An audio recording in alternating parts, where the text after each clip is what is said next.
SLS GmbH is not a workshop. The work shown, which we carry out on our own vehicles, are merely experience reports and may contain errors. They are therefore not to be understood as professional instructions. Unfortunately, we cannot accept orders. Hi, I'm Niels from SLS. And I'm Hanno, also from SLS. Today, we're taking a closer look at a topic we covered a bit too briefly when converting our 560 SL to European headlights, the installation of these rectangular lamps in the front fenders.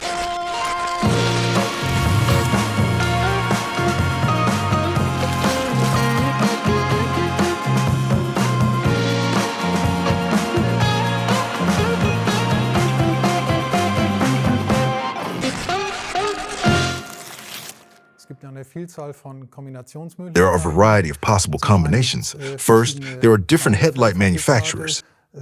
Then, there are different gasket manufacturers.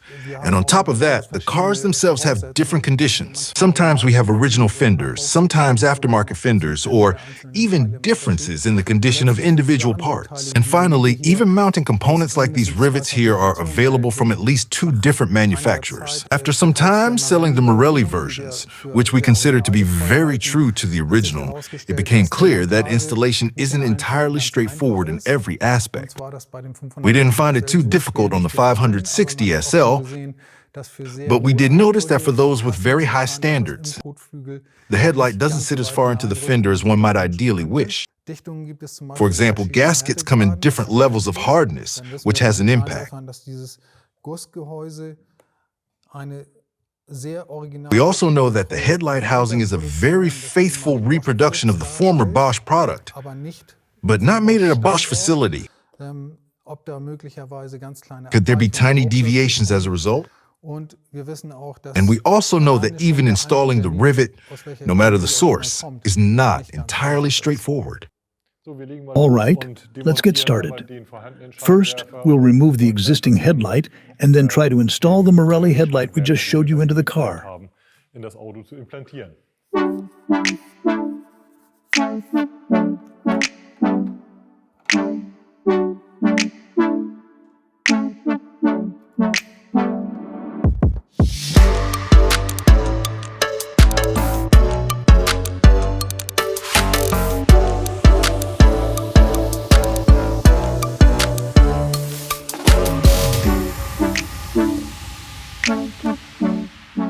To demonstrate what actually happens during installation, specifically the use of 4 mounting points, 1, 2, 3, 4, we have this lamp frame here.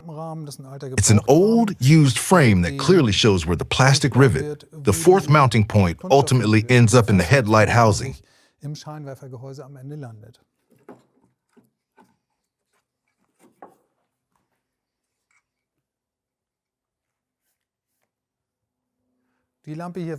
This lamp has already been installed once, as part of a test fitting and removal.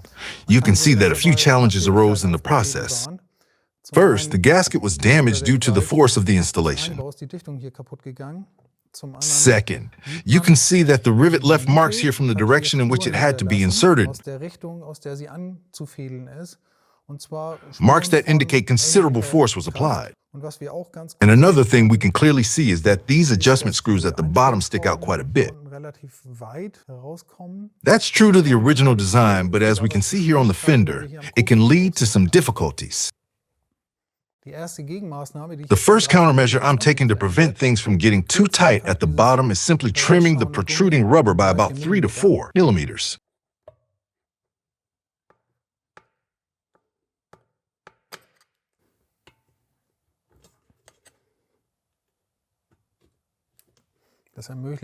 This allows the screw to get a bit closer to the reflector, which helps save some space in the headlight housing. I'll do the same here as well. To make the fitting process a bit easier, I'm now applying some grease to the gasket, so it slides in more smoothly. This is technical petroleum jelly.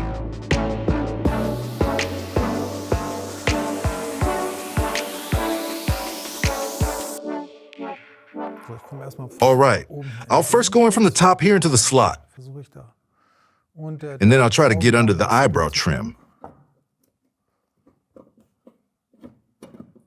That worked.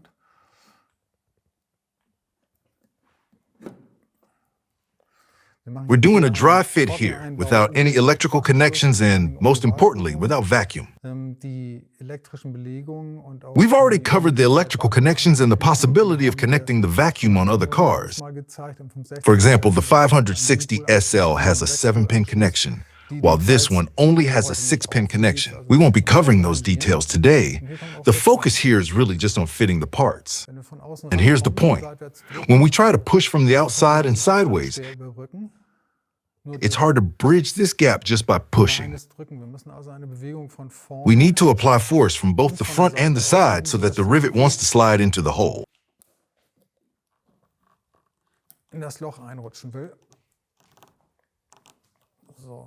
As you can already see, some force was needed. It just settled into position with the gap. That might not be entirely satisfactory. No, and we're not directly aligned with the mounting points yet, so it's still not sitting exactly perfect. I'll push again from the outside against the aluminum frame and see where we end up.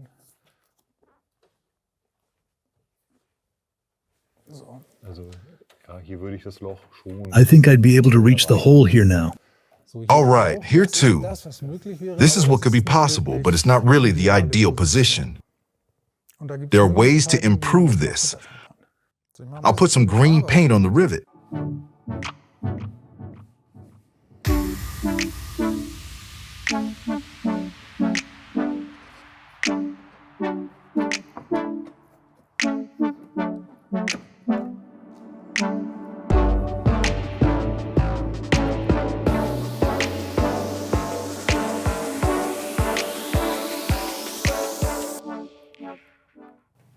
Now it's sitting quite well here too.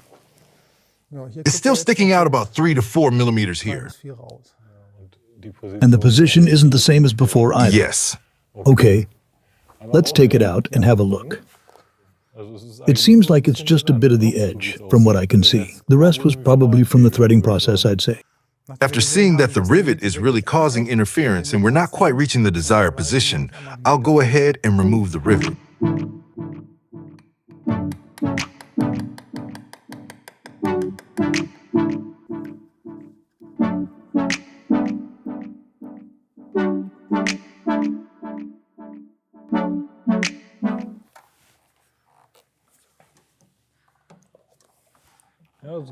That's almost too far.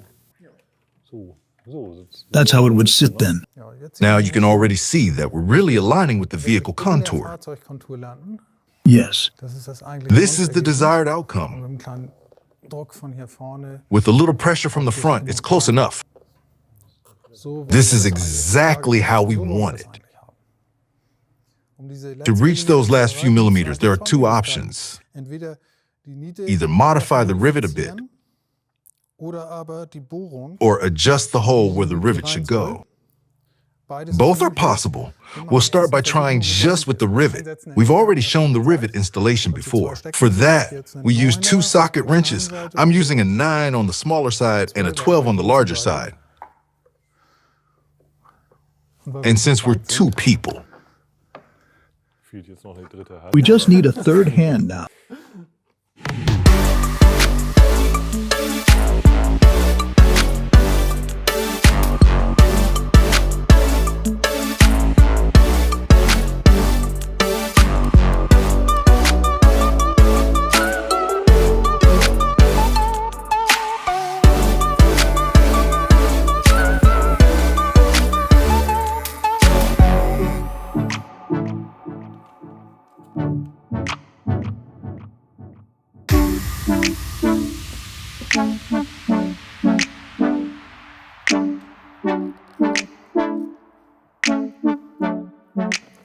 that wasn't quite enough.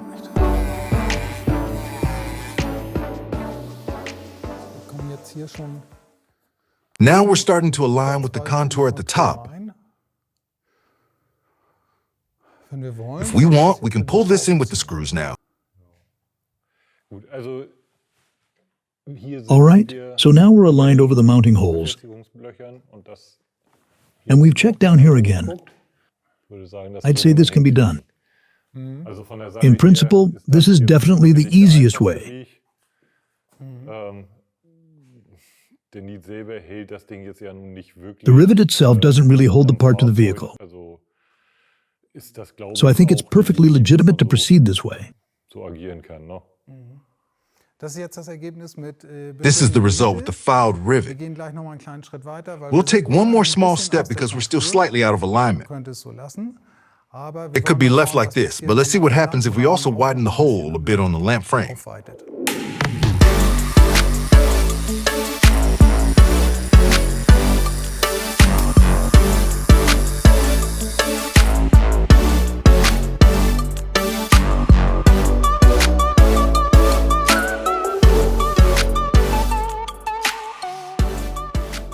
The hole now has an oval shape with about a 2 millimeter difference, roughly estimated, going towards a bit more generosity. Here, a little bit towards the back, and a tiny bit upwards.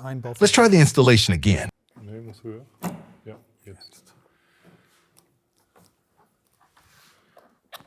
Yes, now it's perfect. Up here, we're within alignment, and down below, it's still a bit off. The screws can also make a bit of a difference. But doable. In principle, it can be done. Absolutely. Now it's really just about perfectionism. To try out all the possibilities, we've modified the rivet. The hole up here in the aluminum housing has been adjusted, and down in the corner, I've also opened the hole a bit more. The rivet or the metal nut down there had worked itself out because the direction of the screw wasn't quite right.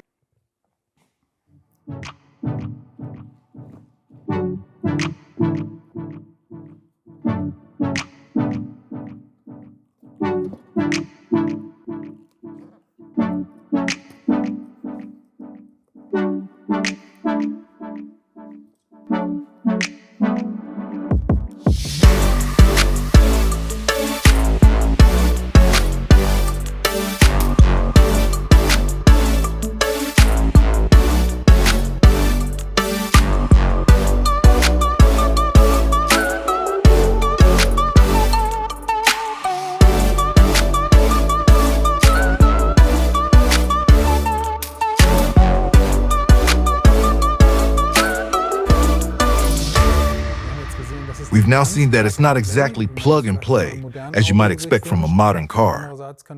On the other hand, we can say that the surrounding components, like the aluminum frame, are as true to the original as it gets. The surrounding components like the rubber, the rivet, or even the condition of older parts, such as a well-positioned rubber piece, all have an impact on the result. It's possible that some steps can be skipped, or you could even forgo the outer mounting point altogether. When it comes to gaskets, there's an important tip if you have options to choose from. For purchase, we always recommend the softest gasket. You can check that with the Shore Zero gauge, and here we're just below 40, around 38.